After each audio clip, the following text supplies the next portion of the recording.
Oh, yes. Well done.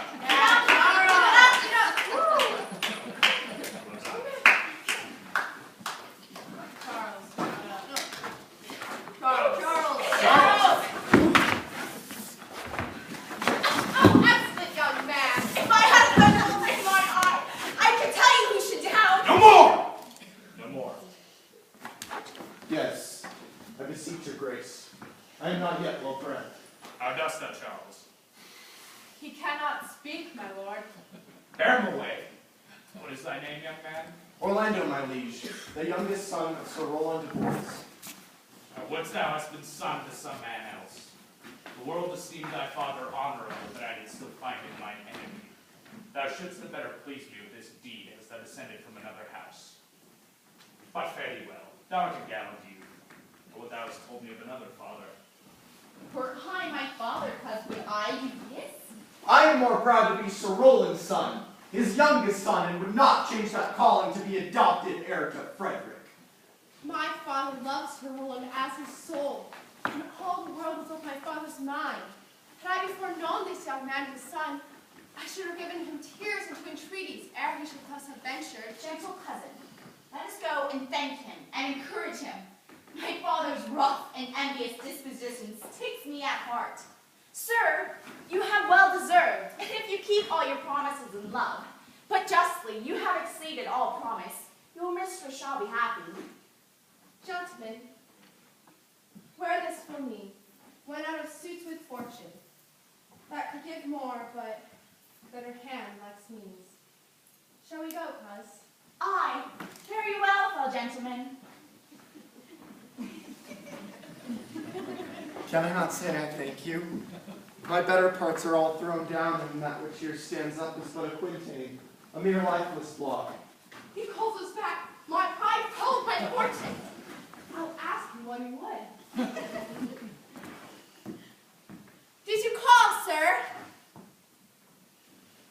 Sir, you have wrestled well and have overthrown more than your enemy. Will you go, cuz? Have with you. Fare you well. What passion hangs these weights upon my tongue? I cannot speak to her, yet she urged conference. Oh, poor Orlando, thou art overthrown, for Charles or something weaker masters thee. Good sir, I do in friendship counsel you to leave this place. Albeit you've deserved high commendation, true applause, and love, yet such is now the Duke's condition that he misconstrues all that you have done. The Duke is humorous, what he is indeed.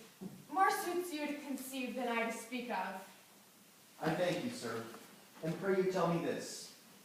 Which of the two was daughter of the Duke that here was at the wrestling? Neither is daughter, if we judge by manners. Yet the shorter is his daughter, the other is daughter to the banished Duke, here detained by her usurping uncle to keep his daughter company, whose loves are dearer than the natural bond of sisters. But I can tell you that of late this Duke, he hath taken displeasure against his gentle niece, grounded upon no other argument, but that people praise her for her virtues, or pity her for her good father's sake. And on my life, his malice against the lady will suddenly break forth. Sir, fare you well. Hereafter in a better world than this, I shall desire more love and knowledge of you. I rest much bound to you. Fare you well. Thus must I, from the smoke and the smother, from tyrant Duke, unto a tyrant brother. But heavenly, Rosalind!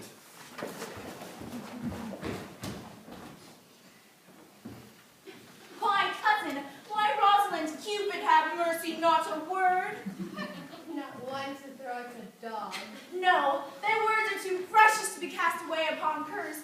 Come, throw some at me, lay me with reasons. And then there were two cousins laid up. One should be lame with reasons and the other mad without any. But is all this for your father? No. Some of it is from my child's father. Oh, how full of briars is this working day world! They are but birds, cousin, thrown upon me in holiday foolery. If we walk not the trod paths, our very petticoats will catch them. I could shake them off my coat. These birds are in my heart. Hem them away. I could try if I could cry hem and have them. Come,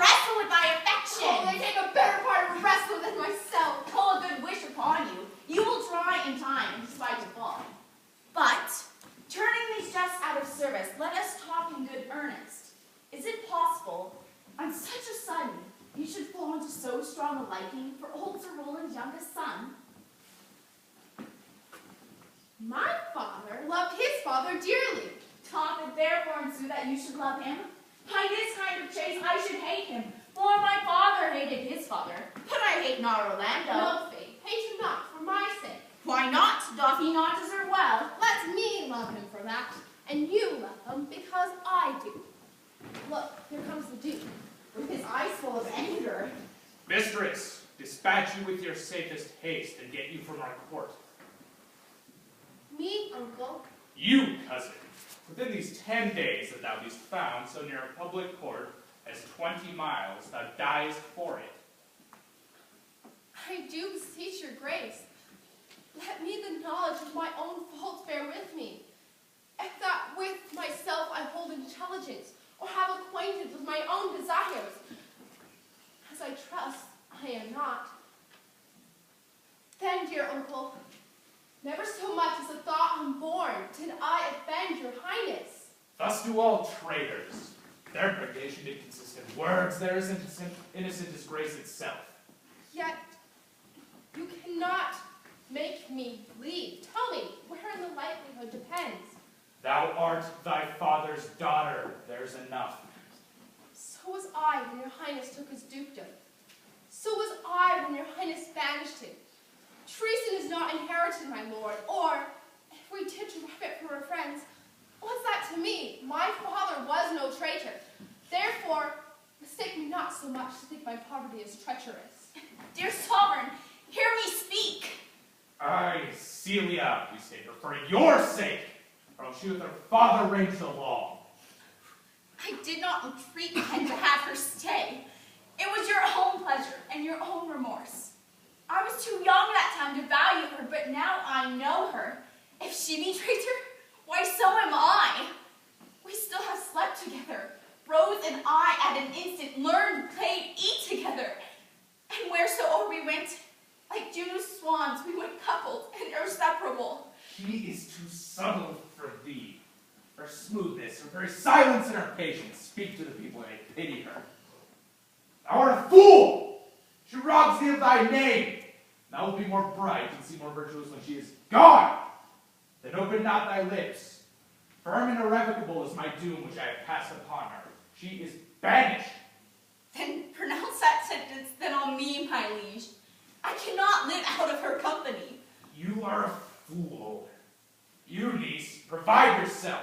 And if you outstay the time upon mine honor and the greatness of my word, you die.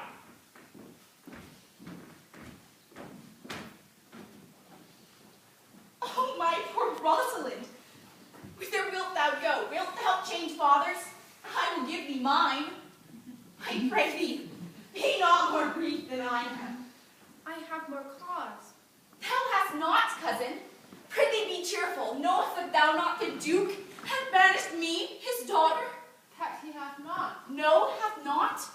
Rosalind lacks then the love that teaches thee that thou and I am one. Shall we be sundered? Shall we part, sweet girl? No. Let my father seek another heir. Therefore, devise with me how we may fly, whither to go and what to bear with us.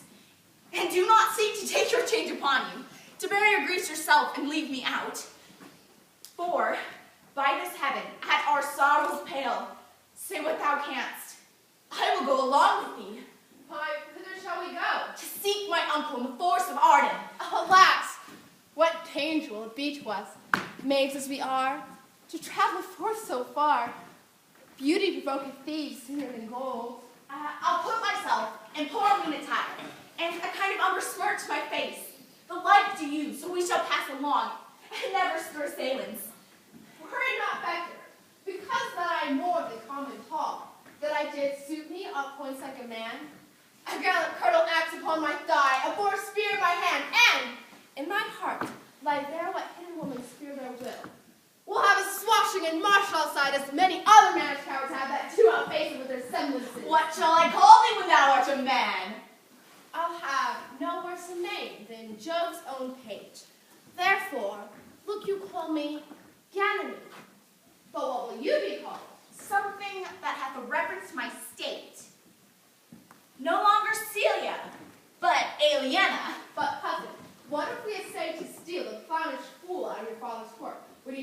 comfort to our travel. He'll go o'er the wide world with me. Leave me alone to woo him. Now, let's away and get our jewels and our wealth together. Devise the fittest time and the safest way to hide us from pursuit that will be made after my flight. Now go we intent and content, to liberty and not to banishment.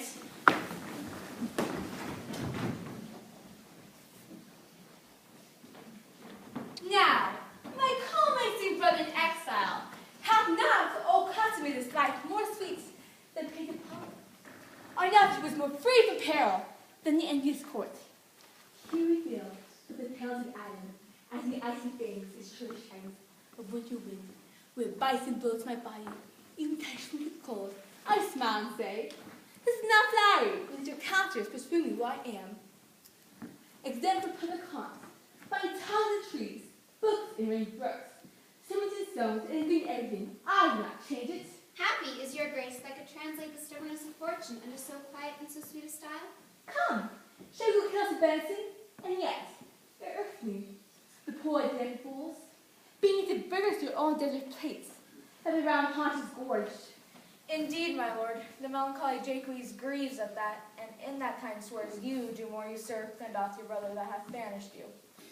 Today my lord of Amiens and myself did steal behind him as he lay along, under an oak whose antique root peeps out upon the brook that brawls along this wood, to the which place a poor sequestered stag, that from the hunter's aim had ta'en her, did come to languish, and, indeed, my lord, the wretched animal he for such groans of their discharge stretched his living coat almost to bursting. But what said Jack Weeds, the more than skepticals? Oh yes, unto 1,000 similes. First, for his whipping into the needless stream. Poor dear, quoth he, thou makest a testament as worldlings do, giving thy some more to that which had too much. Then, being there alone, left and abandoned by his velvet friends, 'tis right, quoth he, thus misery doth part the flex of company. A naughty careless herd, full of the pasture, jumps along by him, but never stays to greet him. Ay, quoth Euclid, sweep on, you fat and greasy citizens, 'tis just the fashion. Wherefore do you look upon that poor and broken bank there? Thus most invectively he pierces through the body of the country, city, courts, aye, and of our lives, swearing we are mere usurpers, tyrants, and what's worse, to fright the animals and to kill them up when they are resigning a native dwelling place. And did it with own goodbye? We did, my lord, weeping and commenting upon the sobbing deer. Show me the place. I left company so fit, but then you throw a matter. I'll bring you to him straight.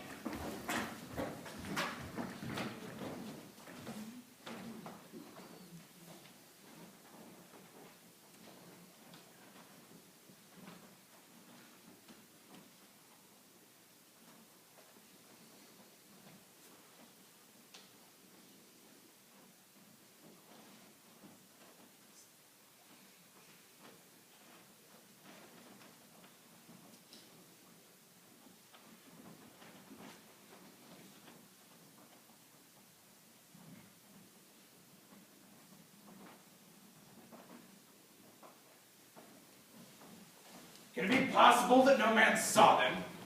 Cannot be some villains of my quarter and consent in sufferance in this. I cannot hear of any that did see her. The ladies and attendants of her chamber saw her abed, but in the morning early they found the bed untreasured of its mistress. My lord, the Roynish clown, at whom so oft your grace was wont to laugh, is also missing. Hesperia, the princess's gentlewoman, confesses that she secretly overheard your daughter and her cousin much commend the parts and graces of the wrestler that did but lately for us in Lee Charles, and she believes, wherever they may be, that youth is surely in their company. Send to his brother. Fetch them, gathered hither. Bring his brother to me. I'll make him find him. Do this suddenly, and let not search and inquisition quail over him get these foolish wrong ways.